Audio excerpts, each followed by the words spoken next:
Feenstra, Wednesday the 26th of October for GetReadyToRock.com.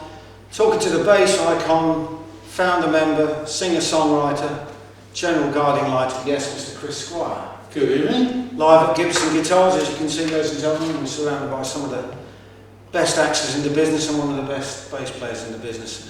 Sitting here actually holding an 8-day tour sheet of, yes, first UK tour for many years. Chris, are you surprised that you're touring again and that the band is still as one? We haven't. We were here, I think, weren't we, in 2009? But it's good that we're touring again. That yes. You've got the band together again in a new format. Yeah, that's right. Yeah. This time out, it's going to be Jeff Callum's on keyboards. Yeah. He's rejoined the band for the Fly From Here album, which is the current album. Quite so. And which we're here to talk about in a moment. And of course, Alan White, Steve Howe, and myself, and our new vocalist, Benoit David. Who's Canadian and played in a... He is Canadian. A Yes tribute band. And he's a French Canadian too, isn't it? Absolutely. Fiercely independent. Yes. But a great singer. Yeah, it's very good singer, yes. And a singer worthy of John Anderson's... yeah, well, he does manage to pull it off, yes. Yeah. But a more general question I was asking actually is, are you surprised that Yes is still going full stop?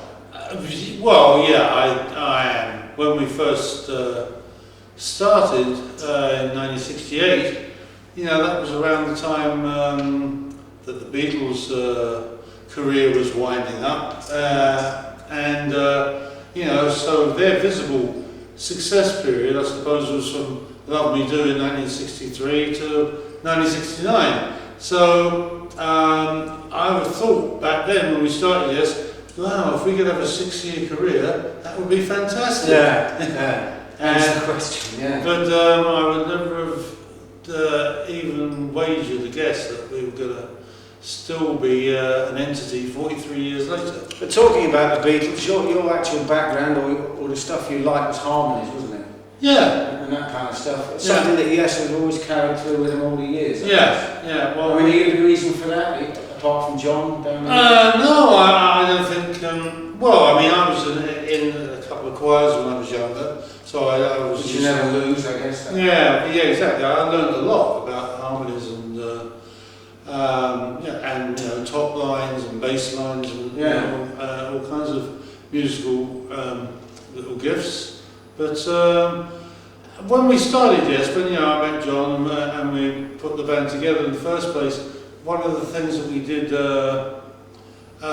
think would be a good idea, well, one of the things, but the blueprint for the band, was that we would have good harmonies and good vocals and also be accomplished instrumentally too. Which of course you are. So, you set the standard for so many people. Yeah, so we, whereas a lot of bands used to be, like for instance Keith Emerson's the Nice were great instrumentally, but they were a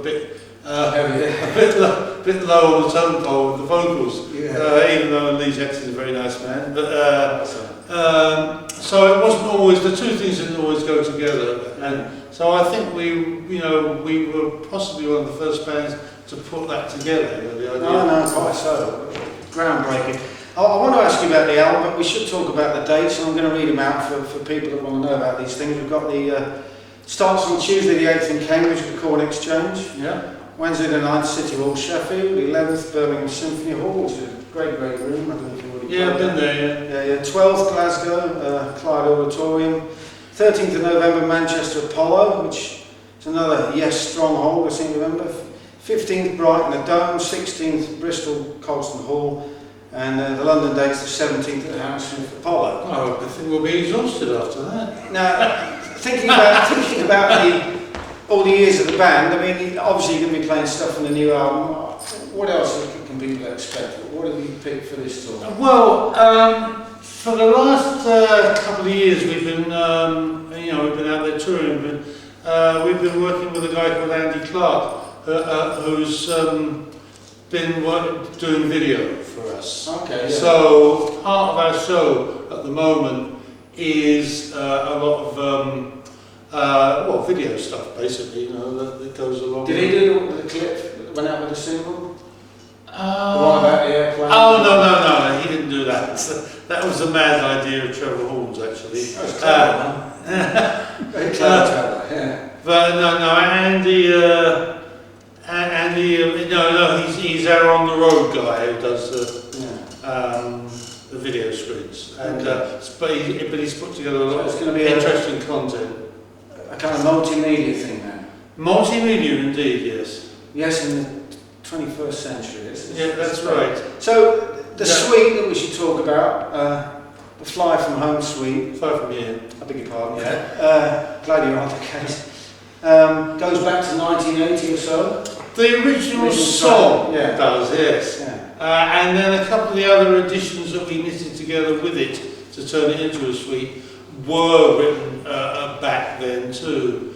A couple of things were Bubbles things that never got used. Well, I was going to ask you that. Yeah. And so at some point you must have said to yourself as a band that you were quite happy for the Bubbles thing to become part of the Yes fabric. Well, sort of. Well, I mean, Trevor is a bit like a sixth member of the band anyway. I mean, he sang in the album on drama with Jeff Downes, of course. A well-received album. A very good album, and of course it sort of it was really interesting because obviously the Buggles at that point were like a major pop band. So I think it must have been a bit strange for any fans of theirs to think, oh, hold a minute, or indeed Yes fans. or indeed Yes fans, for sure.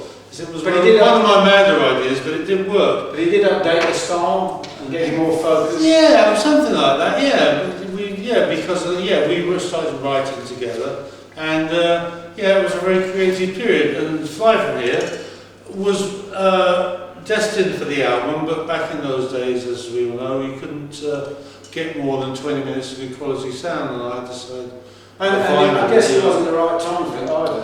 Well, it would have been, but it just there wasn't enough space to put it on. So we did so it never got beyond the demo stage. Yeah. And so then later on,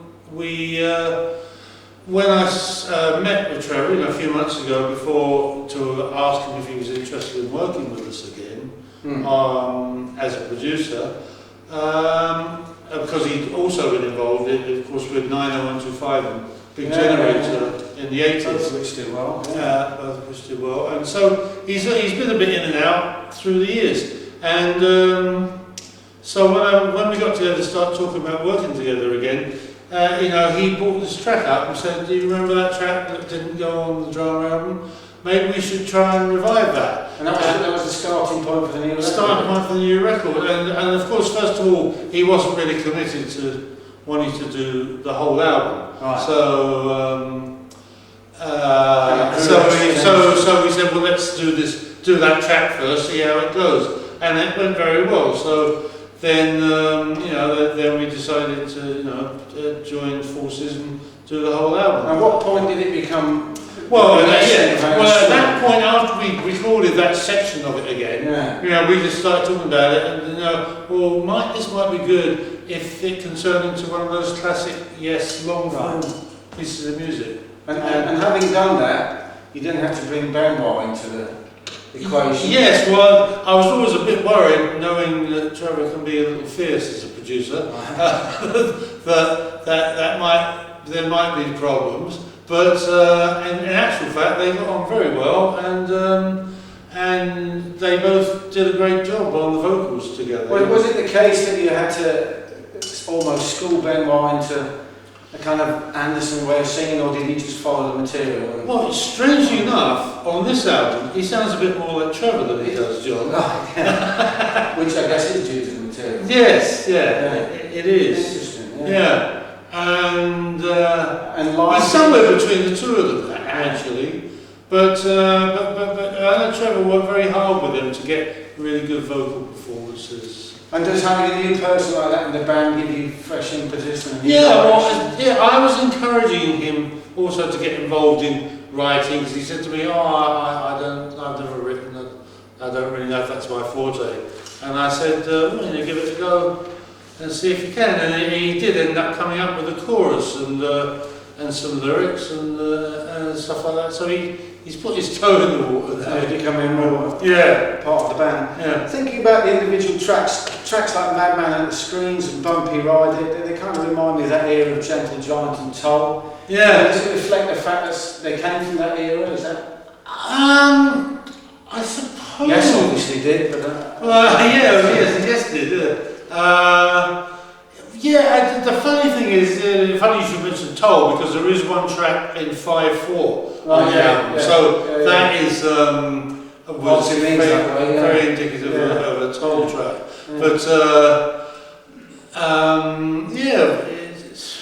I guess it's that connection with how it used to be. I mean, it's rock, come from that era, and we're never going to. And you also sing a great lead vocal on The Man You Always Wanted Me to Be. Yeah. And you harmonise with David on there as well. Was there a different approach in both of that? Well, we did try the other way first with Benoit singing it, and Trevor said no, he preferred me singing it. So I wrote it. Maybe that's why. So, but it's a superb effort. It's came out well, isn't it? It's excellent. Yeah.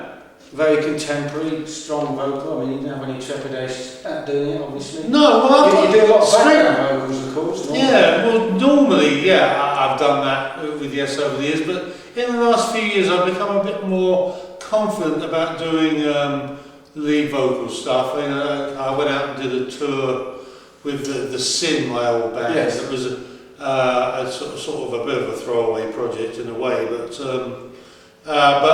then I did get into a bit more of the actual singing lead vocal bits here and there, and so I've gotten a bit more used to that.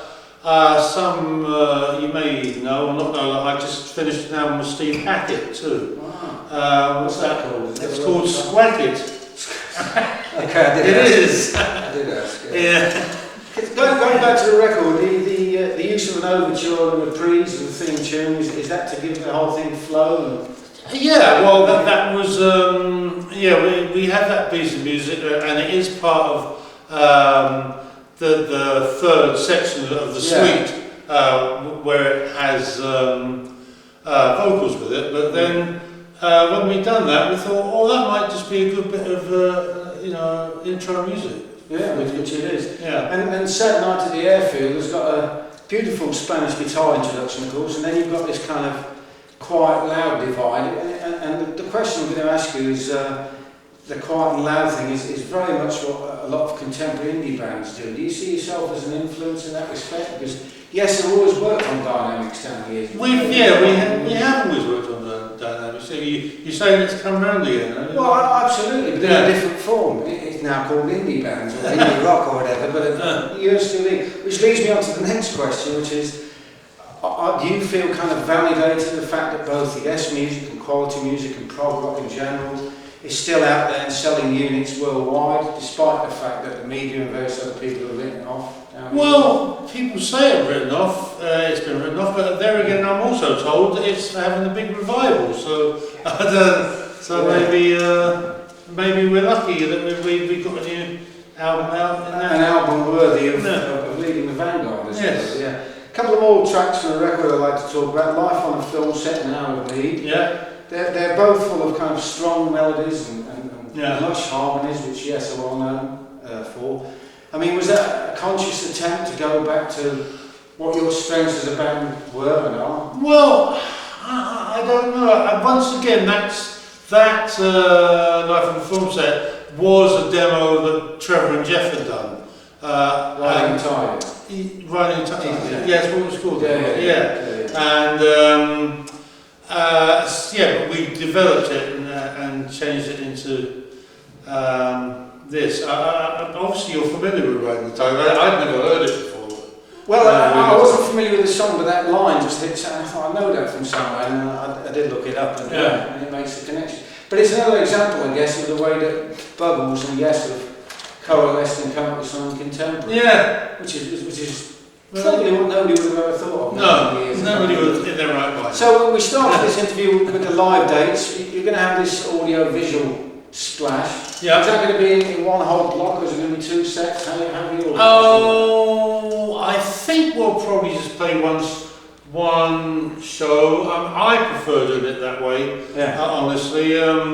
Although sometimes we get a natural break if Steve does an acoustic thing. We haven't exactly programmed the whole set. We're going to Portugal on Friday to rehearse for the tour, and we'll figure out then. And we didn't mention the acoustic track on the album, of course, which is another one that Steve always seems to pull out the hat. Yeah. Every album. Oh, yeah, we'll probably do that on the tour. Oh, okay. Yeah. I'm looking forward to that. Yeah. Two more things. You're signed to Italian label, Frontiers. Yes. As are quite a few other of your contemporaries, like Asia and whoever else. Do you think it's a reflection of the fact that progressive music has gone worldwide now and it's probably as popular in those territories as it is in the UK? Well, your Italians and your Germans as well have always liked your prog rock. Very much so, yeah. And the French as well, actually. They're pretty big fans of Yes. In fact, Yes sold 1 million singles of Owner of a Lonely Heart in France. Amazing. It's a romantic song, you see, the French love that. But I also noticed with the release of the album, the new album, it went out in different territories at different times. Does that reflect the... I have no idea why. Okay, right. I think really that's just a business schedule. Okay. And finally, on the production side of things, you use a digital audio workstation, which is a thing that quite a few people... Does that change the actual tone of the thing and the sound? I tend no, there's no tapes. No, it's all done in the computers now. Does that put pressure on you as a working musician to nail it down? Well, I know. I think basically, obviously, Trevor and his team of people have got this down to a fine art, really. And I think they've got probably the most sophisticated equipment over there at SARM, and it's probably the version that doesn't make it sound naff. One more question I have to ask you that the fans have asked, which is, given the fact that, if I'm correct, John Anderson and Oliver Wakeman both worked on the album originally and then left, does that mean that you scrapped what they did and started again? Is that John didn't work on this album. No, not at all. No, this album we started from scratch in the spring of 2010, and then of course we did do some other songs prior to me hooking up with Trevor, because we did some demos in Phoenix where I live, and and then we, then out of those demos I went to see Trevor and said, have a listen to this. Do you fancy working on this? And that's then of course that developed into maybe we should look at having Jeff back, and maybe we should try a couple of other ideas that are different from some of them. So there wasn't anything wrong with the other stuff we did, but Trevor just thought. But when they came on board, it was almost like going back again, or a contemporary version of what you used to be? Or? Well, sort of. Well, yeah, I mean, it was a team that always worked together. So, Well, we look forward to the tour. One more time, I'll give you the first one, which is Cambridge, 8th of November, and the whole thing rounds off the 17th at the Hammersmith Apollo, which is going to be a great night. Yes. It's been Pete Feenstra at Gibson Guitars with Eric Harvey in the camera. One more time, thank you to Chris Squire for doing it. All right. Good afternoon. Good afternoon.